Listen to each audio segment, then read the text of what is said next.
Assalamualaikum warahmatullahi wabarakatuh. Kita lanjutkan kuliah, saudara-saudara mahasiswa, mengenai pengelompokan berbagai sistem hukum. Memang banyak yang memberikan pengelompokan ya. Tetapi ada suatu pengelompokan yang disampaikan atau yang dituliskan oleh dalam disertasi Muhammad Tahir Azhari, itu membagi atau mengelompokkan sistem hukum menjadi 5. Yang pertama yang disebut dengan nomokrasi Islam, yaitu suatu sistem hukum yang berkembang di negara-negara yang menganut agama Islam. Yang kedua, sistem hukum yang kita kenal dengan nama Rechtsstaat. Sistem hukum ini diterapkan di negara-negara Eropa kontinental. Yang ketiga adalah sistem hukum the rule of law, yakni sistem hukum yang diterapkan di negara-negara Anglo-Saxon. Yang keempat adalah sistem hukum socialist legality, atau sistem hukum ini berlaku di negara-negara sosialis komunis. Dan yang kelima yaitu sistem hukum yang spesifik di negara kita, yaitu sistem hukum Pancasila, berlaku khusus di negara Republik Indonesia.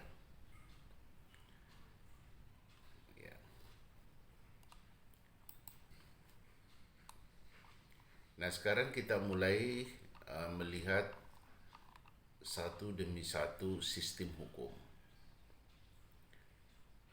Kita mulai sistem hukum yang kita sebut tadi, yaitu Rechtsstaat, atau biasa juga disebut dengan sistem civil law. Ini umumnya dianut di negara-negara Eropa kontinental yang pada dasarnya berdasarkan hukum Romawi. Itu bersumber pada Corpus Iuris Civil, karya dari Justinianus. Ya. Sebetulnya maksudnya Corpus Iuris Civilis itu mengatur tentang hukum yang dapat menyelesaikan dan memuaskan berbagai masalah ekonomi yang aktif berkembang dalam masyarakat, termasuk hukum-hukum tanah pada waktu itu.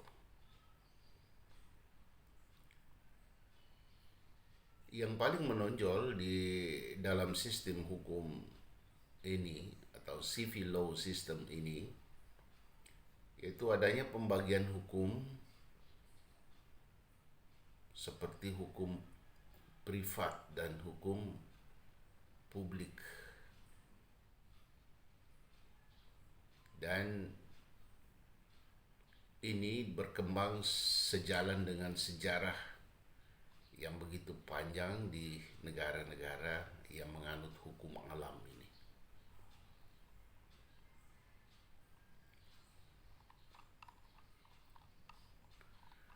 Nah, untuk dapat memahami lebih dalam tentang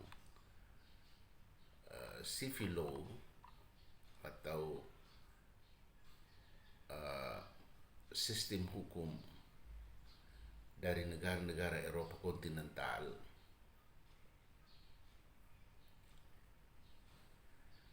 ia lebih menonjolkan dengan menggunakan hukum tertulis, yaitu dalam bentuk peraturan perundang-undangan. Jadi kalau hakim itu melihat kasus itu dengan menghubungkannya dengan peraturan perundang-undangan.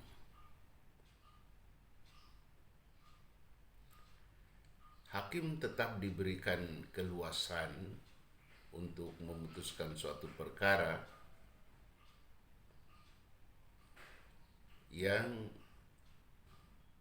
tidak berdasarkan putusan hakim terdahulu, tetapi hakim itu wajib untuk menggunakan peraturan perundang-undangan sebagai dasar untuk memutuskan suatu penyelesaian perkara. Lalu kita pindah ke sistem hukum yang kita sebut sebagai sistem hukum common law, yaitu sistem hukum yang tadi pada umumnya berkembang dan dianut oleh negara-negara Anglo-Saxon. Sistem hukum ini menekankan dengan cara-cara yang tradisional hukumnya dan memberi penekanan terhadap hal-hal yang rasional dan logis. Jadi meskipun secara tradisional itu tetap saja logis dan rasional.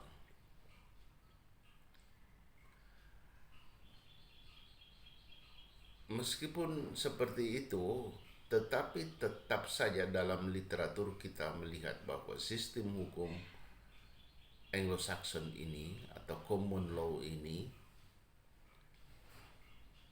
pertama tetap mengakui terhadap supremasi hukum. Jadi tetap mengakui bahwa hukum adalah panglima dalam menyelesaikan persoalan dalam masyarakat.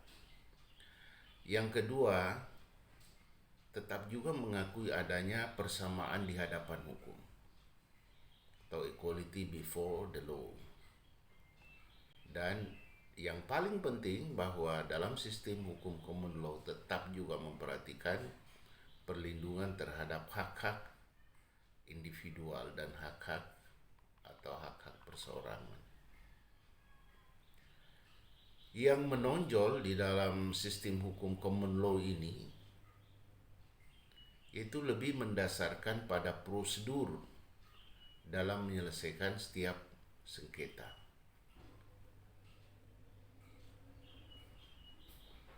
Dengan demikian tentu sepertinya tidak memberikan suatu penekanan yang tegas untuk melihat hukum privat dan hukum publik.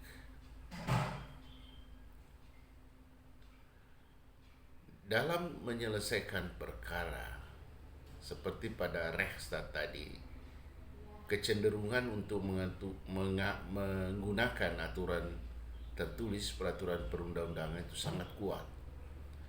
Sedangkan dalam sistem hukum common law dalam menyelesaikan suatu perkara itu cenderung menggunakan putusan-putusan hakim terdahulu. Ya. Jadi karakteristiknya pertama, jurisprudensi dipandang sebagai sumber hukum yang utama atau putusan hukum yang telah memiliki kekuatan hukum tetap itu adalah sumber utama dalam menyelesaikan perkara yang dihadapi. Yang kedua, terikat dengan apa yang disebut dengan stare decisis, ya, yang artinya hakim terikat untuk menerapkan putusan yang pernah dikeluarkan terdahulu dalam kasus serupa. Yang ketiga, ada disebut dengan adversary system, ya. Jadi atau ada yang disebut dengan apa namanya, dalam proses peradilan ada disebut dengan adversary system, ya.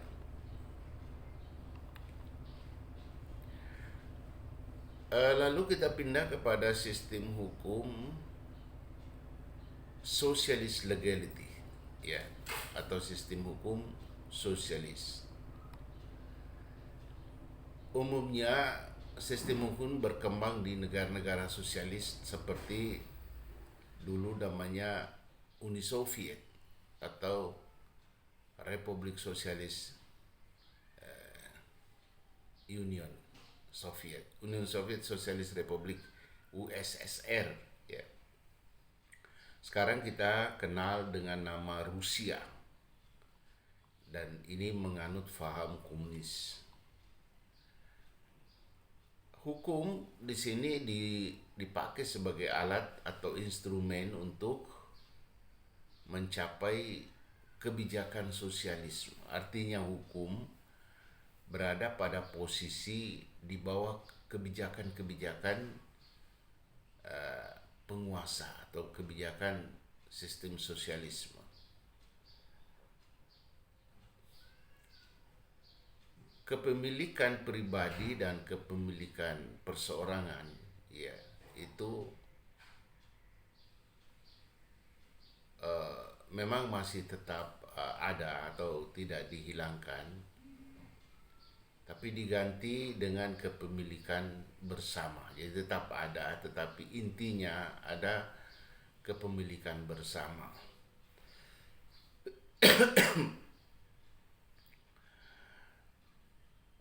Ajaran socialist legality ini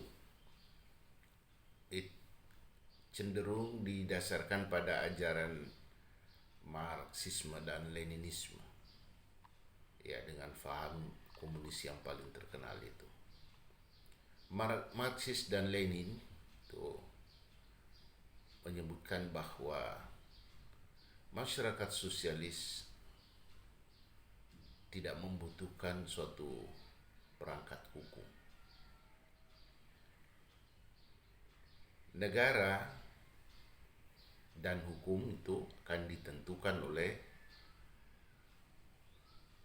berkembangnya atau perkembangan dari tujuan ekonomi negara. Jadi dia berpatok pada atau berlandaskan pada falsafah ekonomi. Jadi negara itu sangat, hukum dan negara itu sangat ditentukan oleh perkembangan ekonomi. Nah, kita lihat sistem nomokrasi atau sistem hukum di negara-negara Islam. Sistem hukum ini dia mendasarkan dirinya pada Al-Quran dan hadis.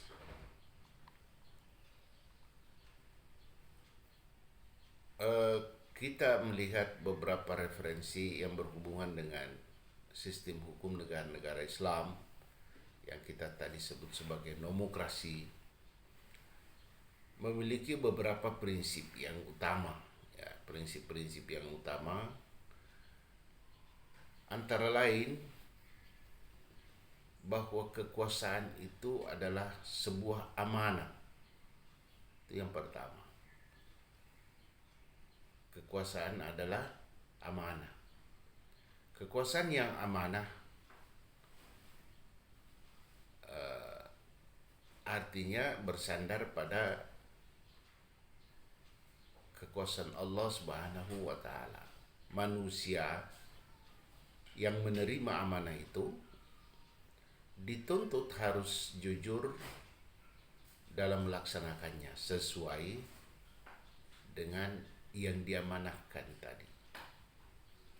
Tidak dibenarkan untuk merekayasa atau menyelewengkan amanah dari tujuan itu. Yang kedua, menganut sistem musyawarah. Artinya bahwa urusan harus terlebih dahulu dirembukkan, ya, dibicarakan dengan baik, dimusyawarahkan. Tidak boleh diputuskan sendiri-sendiri, yang menjurus kepada apa yang biasanya kita sebut sebagai absolutisme. Tetapi dalam keadaan mendesak, itu boleh dilakukan. Jadi ada syarat yang melekat bahwa tidak boleh absolutisme. Ya, setiap keputusan harus dikeluarkan dengan kriteria-kriteria yang ditetapkan. Yang ketiga, sistem hukum negara-negara Islam yang biasa kita sebut sebagai nomokrasi itu memegang teguh prinsip-prinsip keadilan. Manusia diberi amanah dan harus bertindak adil, ya, selalu berpihak pada kebenaran dan keadilan, dan tidak diperkenankan untuk berpihak pada nafsunya dan yang cenderung bertindak sewenang-wenang, karena nafsu itu sewenang-wenang, bahkan bisa dikatakan pilih kasih siapa yang disenangi, atau mungkin dia berdasarkan pada ras, suku, agama, dan faktor-faktor nasab yang lain. Ya, jadi harus memegang prinsip keadilan. Lalu prinsip persamaan juga dalam negara-negara Islam itu diterapkan, bahwa setiap orang itu adalah sama, harus diperlakukan sama, dan tidak boleh mengutamakan suatu golongan. Semua manusia mempunyai kesempatan yang sama. Manusia satu dengan yang lain, hanya yang membedakan adalah ketakwaan. Jadi semua manusia itu sama. Yang membedakan adalah takwanya kepada Allah Subhanahu wa ta'ala. Berikutnya ada prinsip yang dipegang teguh dalam sistem ini, yaitu prinsip pengakuan dan perlindungan terhadap hak-hak asasi manusia, terutama hak hidup, bebas dari segala macam paksaan, termasuk masalah-masalah yang lainnya, termasuk dalam rangka memeluk keyakinan. Dalam persoalan persamaan hak dalam kemanusiaan itu disebutkan bahwa membunuh seorang manusia itu sama dengan membunuh manusia. Jadi karena itu maka sangat menjunjung tinggi hak asasi manusia. Lalu prinsip yang lain itu ada namanya prinsip peradilan yang bebas. Peradilan yang bebas artinya peradilan yang memperlakukan terhadap setiap yang mengajukan perkara itu secara sama. Jadi di sini ditujukan kepada hakim, di mana hakim itu harus diberikan kewenangan bebas dari pengaruh kekuasaan yang lain, dan dia harus menyatakan menolak semua jenis tekanan yang dapat mempengaruhi hakim dalam rangka memberikan putusan yang adil. Lalu prinsip yang lain dalam sistem hukum nomokrasi ini adalah prinsip perdamaian. Jadi segala sesuatu yang merupakan suatu pokok-pokok persoalan atau yang menjadi inti-inti persoalan itu penyelesaiannya adalah damai dulu. Dan ini adalah satu prinsip dalam menyelesaikan atau melakukan kerjasama dengan siapapun, termasuk melakukan kerjasama dengan negara-negara lain. Dan perdamaian ini artinya menghindari berbagai permusuhan baik antar individu maupun antar negara. Kan memang dalam Islam itu perdamaian adalah hal yang utama. Lalu prinsip kesejahteraan juga. Artinya keadilan itu tercapai, kesejahteraan juga harus terwujud. Jadi kedua-duanya menuju pada suatu tujuan yang beriringan. Jadi baik terhadap keadilan maupun kesejahteraan itu beriringan jalannya. Dan di sini dapat kita fahami bahwa di dalam harta orang-orang kaya itu terdapat hak orang-orang miskin. Jadi untuk mencapai suatu tingkat kesejahteraan ditentukanlah bahwa pada harta orang-orang yang berada itu dhaif, di dalamnya terdapat hak orang-orang miskin.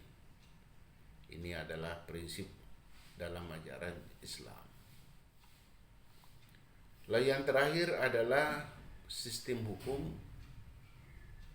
ketaatan rakyat. Artinya hubungan antara pemerintah dengan rakyat itu dalam sistem hukum ini juga diatur. Jadi dalam sistem hukum Islam tidak sekedar mengatur tentang hukum keluarga atau hukum benda, tetapi hampir semua aspek kehidupan manusia termasuk aspek kehidupan berbangsa dan bernegara juga diatur di dalamnya. Yang terakhir, sistem hukum yang perlu saya jelaskan adalah sistem hukum Pancasila. Ya, sistem hukum Pancasila ini juga di dalamnya dia mengenal demokrasi Pancasila, sistem ekonomi Pancasila, dan seterusnya. Ya, jadi Pancasila dalam sistem hukum Pancasila ini adalah jiwanya untuk menarik berbagai ketentuan peraturan yang diberlakukan dalam masyarakat berbangsa dan bernegara. Ya. Pancasila dijadikan sebagai sumber dari segala sumber hukum. Sumber hukum ya baik dilihat secara yuridis maupun dilihat dalam segi-segi lainnya, ekonomis, ya, politis. Dia adalah sumber dari segalanya. Nah, karena itu maka Pancasila sebagai sumber dari segala sumber hukum, rinciannya kita lihat bahwa pertama, Pancasila itu sebagai dasar negara dan merupakan sumber tertib hukum. Ya. Jadi Pancasila sebagai asas kerohanian tertib hukum sebagaimana yang kita lihat dalam pembukaan Undang-Undang Dasar 1945. Pancasila ini juga sudah merupakan sebagai suasana kebatinan yang tertuang di dalam Undang-Undang Dasar Negara Republik Indonesia tahun 1945. Di dalam sistem negara hukum Pancasila, cita-cita hukum ya itu tertuang dalam baik hukum tertulis maupun hukum tidak tertulis. Dan dalam Pancasila itu mengandung norma yang mengharuskan Undang-Undang Dasar memuat isi yang bersumber dari Pancasila dalam rangka menjalankan pemerintahan dan penyelenggaraan negara termasuk kehidupan politik yang lain. Dan yang paling penting juga adalah cita-cita moral dari rakyat, yaitu menurut versi sistem hukum negara Pancasila. Mengandung norma yang mengharuskan Undang-Undang Dasar itu memuat isi, ya, memuat isi, yaitu untuk kepentingan negara di masa yang akan datang. Dan yang paling penting adalah dia adalah sebagai sumber semangat. Selain saya sebagai sumber hukum, ya dia juga sebagai sumber semangat dalam penyelenggaraan negara. Ya, saya kira ini sistem hukum yang berlaku di seluruh dunia.